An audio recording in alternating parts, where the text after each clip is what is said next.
Hello, everyone, and welcome to Horror Night Oasis, a radio show where we discuss all the latest movies and news from the world of horror.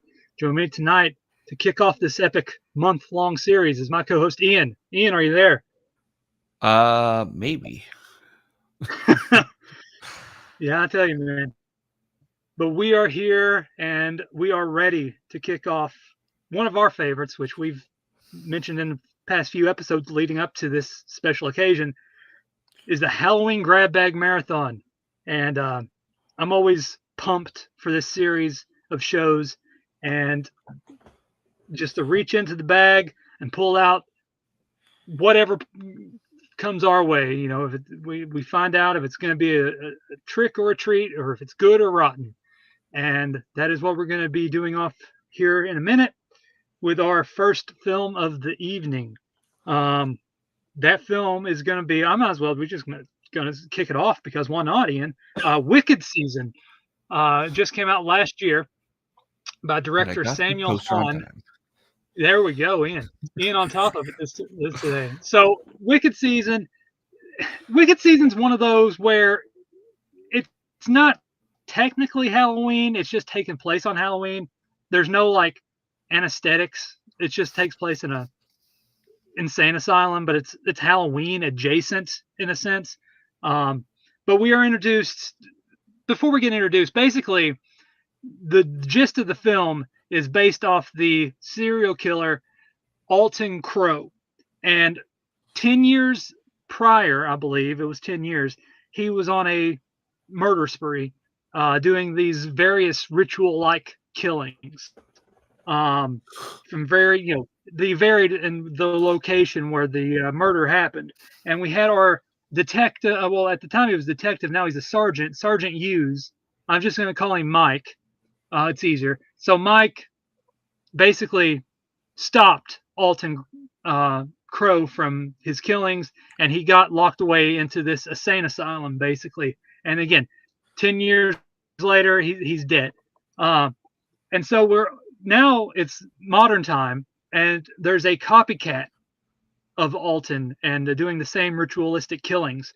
It's also happening on Halloween. And then Detective Miller and Detective Vega are put on the case, and they have to call Mike back into play to help them figure out what is going on and why are these killings happening again, and to hopefully pinpoint them in the right direction. Because like the killings, they're all technically the same, but they're like missing few little intricate pieces that's not exactly Alton. And so he comes in, and they all decide to go to the insane asylum where Alton was incarcerated, and they meet up there to look through some old files, basically. And they are introduced to Frank, who's the groundskeeper of the building. And once there, the everything's going normal. They're just going through the insane asylum, trying to find the boxes that has the files. And so Frank and Vera go off and do their own thing, and then Mike and Miller go off and do their own thing. And Vera sees it's basically the cell that Alton killed himself at. Well, it wasn't, he didn't kill himself per se. There was a gas leak that killed people on that floor of the building, and there's a Latin incantation on the wall. Vera reads it, and then that sets into the series of events that happens from there on out for our characters, and that is basically the gist of Wicked Season. It's where Sergeant Hughes, Mike, and the other detectives are put in peril because the incantation brings forth the resurrected killers, basically. Not exactly of the insane asylum, but just people in general that were on the radar of the Sergeant Mike. Where there, and then like the other reincarnation, sort of leading up to the reveal of Alton Crow. Overall, this was actually pretty solid. I didn't mind it. It had some decent atmosphere. I liked the story being presented, even though it did remind me of something else we reviewed last year, which I'll get into. And maybe you'll get this too, Ian. So I like that. I like the idea of like the killers being resurrected, and the other ones showing up. It made it like a fun sort of like haunted house type setting. Um, it kind of like gave off like a 13 Ghosts vibe to it in some parts, but with like, of course they're not trapped in a house, but they're just like resurrected killers. I like the look of the killers. They weren't all that grand, but for a low budget slasher movie, it wasn't too bad. They all had their own little bit of identities. They had the one with the chains, sort of the hillbilly guy. The other one that had that came into play that killed Mike's wife, and he has like the bullet grazed across his lip and his cheek. I like how that turns into play. And then again, a few other ones that come and go. The I think the one was like a cannibal sexual predator as well, which I liked. I liked his antics. They're like, I might save you for last. But yeah, it's like it follows the formula fairly decent. It's not bringing any new mold or anything, but for what it is, it's a fun little slasher ghost movie. It has fun. It doesn't really take itself too seriously, even though it is sort of a serious nature with the detective. I keep calling him detective, but Mike, and dealing with like the loss of his wife from previously, and just like he doesn't want to be a part of it, but he's drugged back into it. And like how all the little details of the reasoning for like the certain murders come back into place, and then the reveal and explanation of that as the film progresses towards the end. I liked all that. And then Frank, the groundskeeper, I liked his story arc and where it eventually leads to towards the end.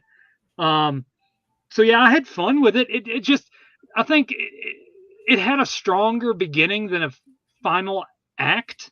I felt like the last act kind of just didn't hit its beats properly. Not to say it was bad, but just like it kind of lost its footing a little bit towards the end there. And like again, it's like one of those where like I'm kind of interested in seeing where it eventually goes, without going in deep into spoilers. But it kind of leaves off on a cliffhanger, and I am interested in seeing where that goes. But Ian, I'll give you your thoughts, and then we'll go back and forth.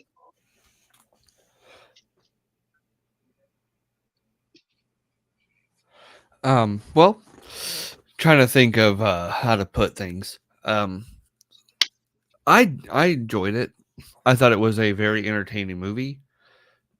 I agree with what you said that it kind of loses its footing because I started feeling like I don't know. It kind of felt like everything was just kind of jumbled at one point, and I was just uh,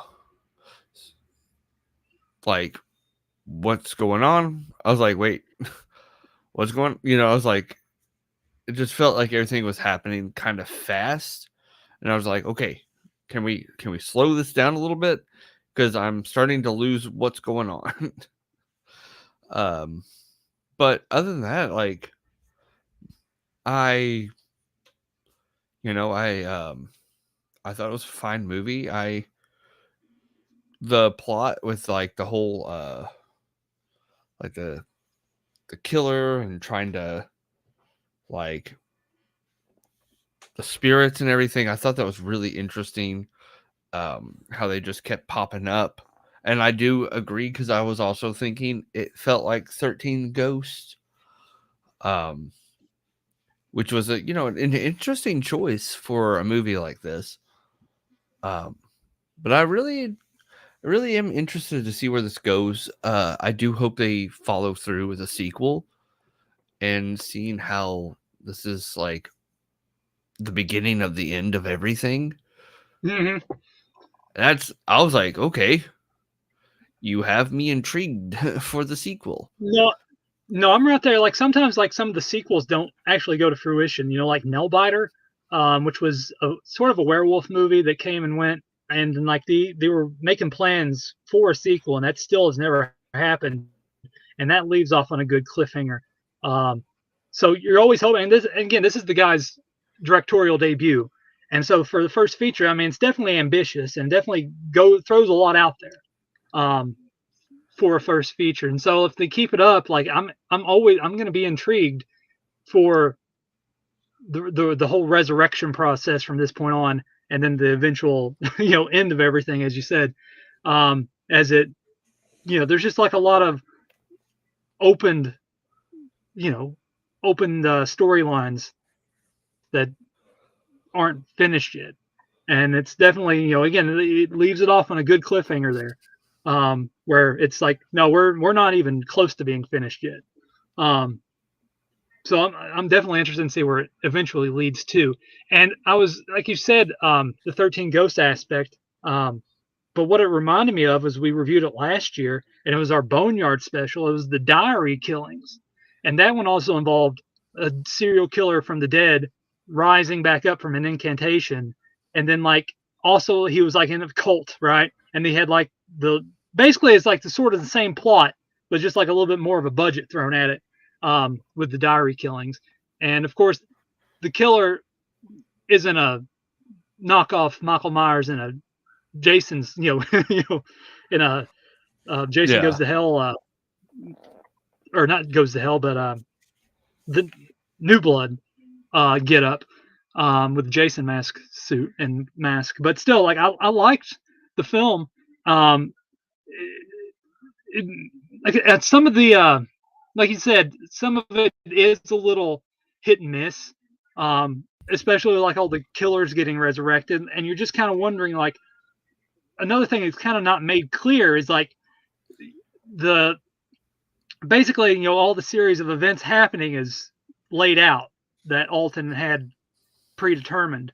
The way the killings laid out and to where he eventually ended up at, it had to be a certain place for this to happen, which is directly right inside of the pentagram star. And so, like, this gas leak happens, which killed the people on that floor.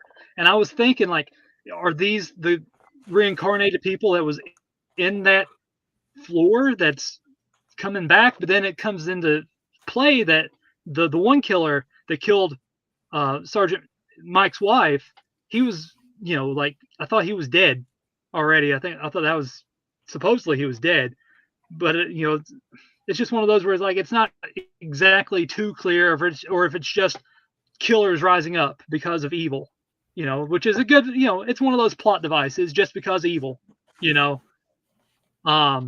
this incantation of Latin incantation. But nonetheless, it was still a solid little watch. I mean, it went by pretty fast, even though it doesn't have the strongest ending. And the ending kind of, like, when they do eventually come to the reincarnation of Alton, I still don't know sure if that was actually Alton or not. That was kind of unclear at points as well, but it could be. But I still, it didn't really end the best, but I still dug it for the story being presented. It has a decent, it has one of those fun atmospheres to it. It could have been a little more violent in nature, in general. It seems like they just like, and I like the one aspect as well that you have to sort of kill the killer the way that they kill, or use that against them, or her, it goes against them somehow in a certain way. Like the one ghost here, I'm thinking 13 Ghosts. The one with the chain had to be killed with the chains, and so you had to like use their methods against them in a certain aspect. I like that thinking aspect of everything. But yeah, it was just like a solid little story that sets up a way bigger world than you anticipated.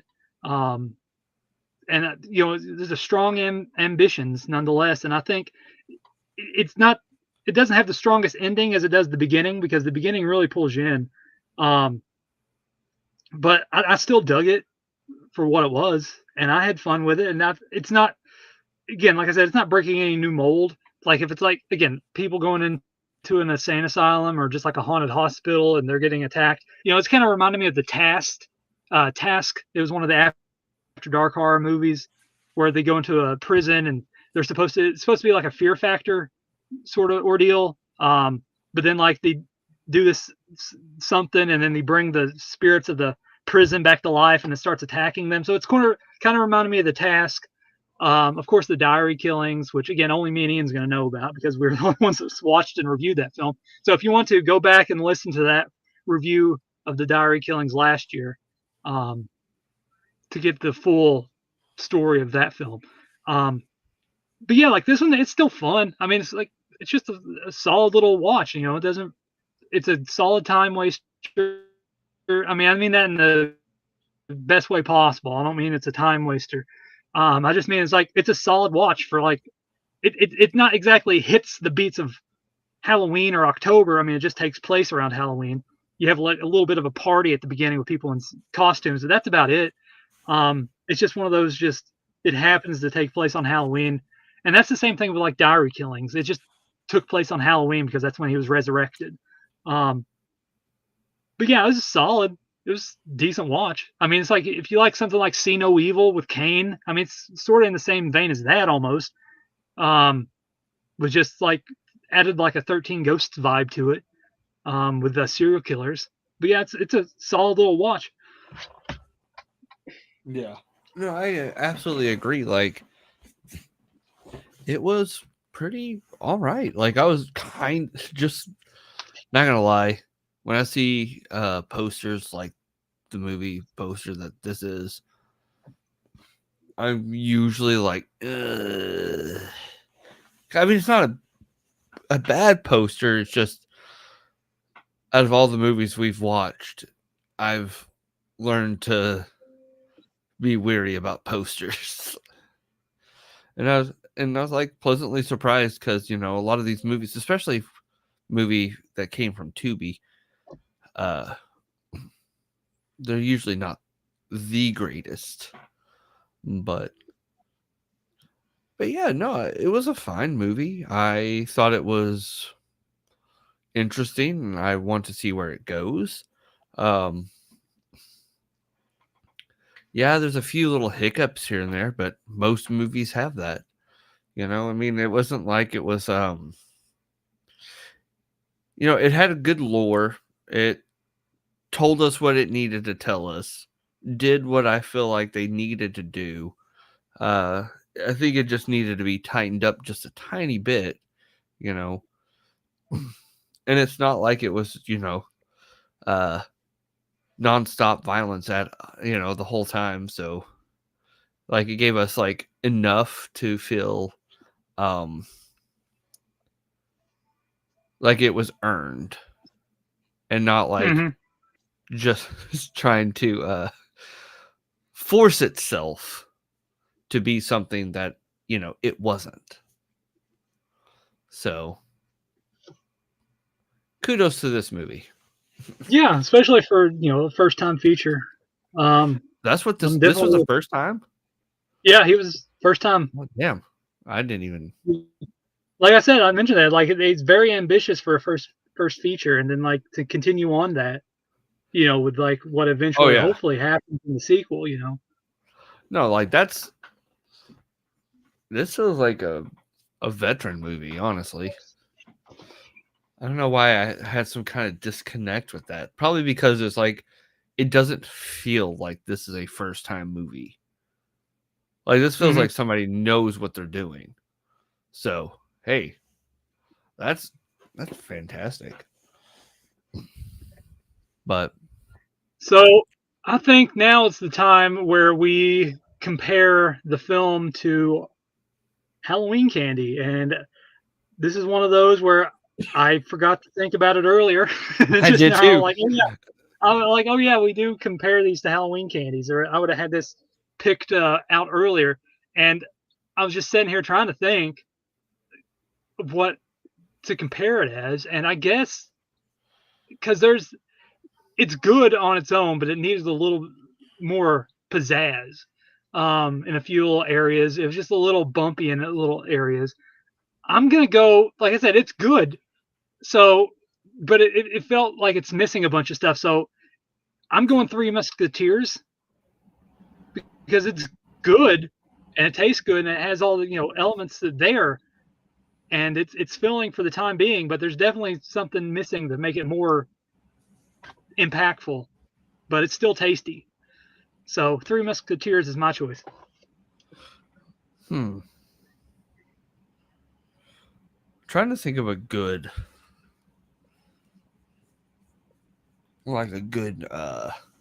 candy bar for this. Because like you said, it's good, but it's not like the best. I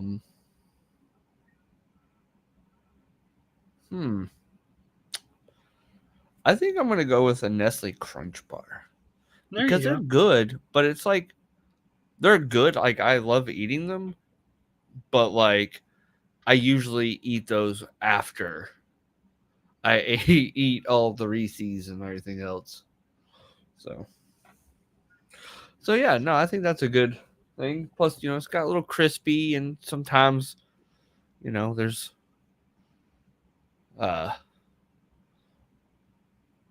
like just a little too, it's a little sweet. It's got a little crunch to it, but it's just a little surprise of crunch here and there. Yeah. Yeah. No, I was almost like doing like a M&M analogy or do like a peanut M&M, but it's like it's not like there yet. It's like it's good, but I go out of my way to eat a bunch of M&Ms. It's just like I need something that's like it's something I'll eat on, and like definitely a Three Musketeers. So yeah, definitely two good choices there. And I'm looking to see where this director Samuel Hahn goes from here with the second film. Again, this one came out. He's probably working on the second one now. Maybe sometime next year we'll have part 2, and that'll be fun to go back and, well, not go back, but to review that one in lieu of this one for this year. So next year we'll have the sequel. But Ian, I'm going to go ahead and end it there for our inaugural Halloween Grab Bag Marathon show. We have some interesting choices lined up, and we got some great ones. Yeah, we got definitely, especially the one we're going to end the month off with. That has just a lot of, real honestly, there's not a lot of details on it, so that's the reason why we're saving it for last. But we always do that. We always throw in one boneyard, and that's our boneyard. And I'm always ready to grab in the Halloween grab bag and see what else we can pull out.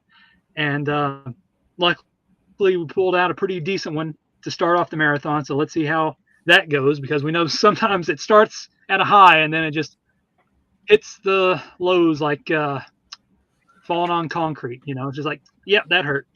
But Ian, it's great talking with you, and I'm looking forward to the rest of this month. So likewise. I appreciate everyone for listening, and we will see you next time as we continue on the Halloween Grab Bag Marathon here on Horror Night Oasis. Good night.